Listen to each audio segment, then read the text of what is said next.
Dans cette présentation, nous allons expliquer la structure fonctionnelle de l'esprit en rapport à notre fonctionnement quotidien. Si vous voulez regarder cette présentation en mode de plein écran, merci de cliquer en bas de l'écran à droite.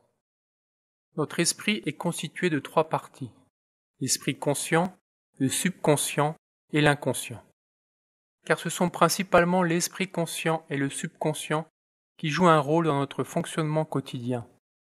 Dans cette présentation, nous avons mis l'accent seulement sur ces deux-là. Maintenant, cela est une représentation schématique de l'aspect fonctionnel de l'esprit humain. L'esprit conscient est seulement de 10% de notre esprit, alors que le subconscient constitue 90% de notre esprit. Si on pense à l'esprit comme un iceberg, l'esprit conscient est comme le haut de cet iceberg, et le subconscient est comme la grande masse de l'iceberg qui se trouve sous l'eau. Juste comme cette grande masse apparemment invisible de l'iceberg, le subconscient aussi est largement inconnu de nous. Cependant, il joue un rôle décisif dans chaque action que nous faisons et ainsi contribue soit à notre bonheur ou tristesse. Ainsi, la manière dont nous formons et contrôlons notre subconscient décide si on ressent en prédominance du bonheur ou de la tristesse dans notre vie. Le subconscient contient des millions d'impressions en la forme d'aimer ou du dégoût, le tempérament et le compte de prendre des données. Nous avons collecté ces impressions pendant cette vie présente et des vies antérieures. Donc, qu'est-ce qu'une impression?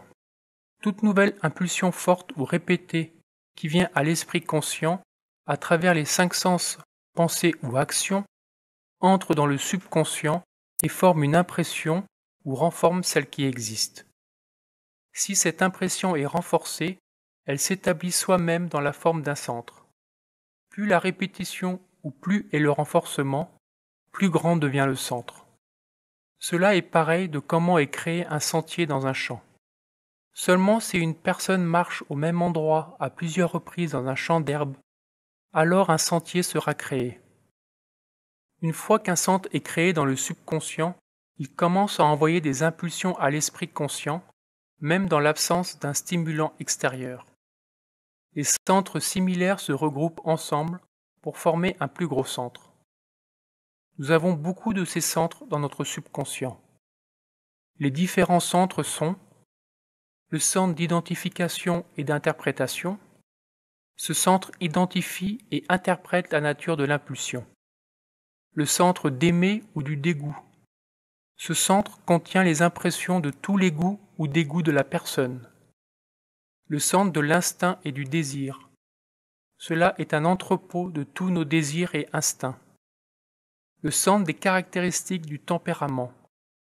C'est une collection des caractéristiques qui comprend le tempérament d'une personne.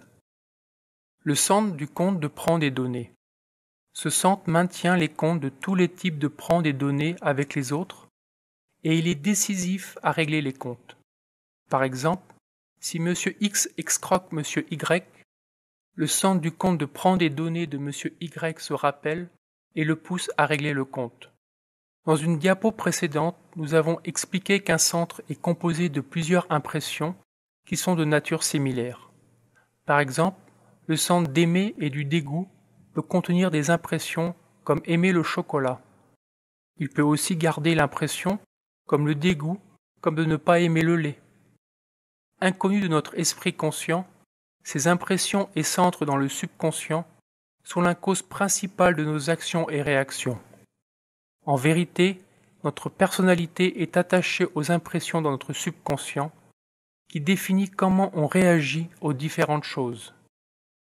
Nous couvrirons cet aspect en plus de détails dans la prochaine présentation sur pourquoi faisons-nous les choses que l'on fait. Ce sera tout pour cette présentation. Merci de nous avoir rejoints.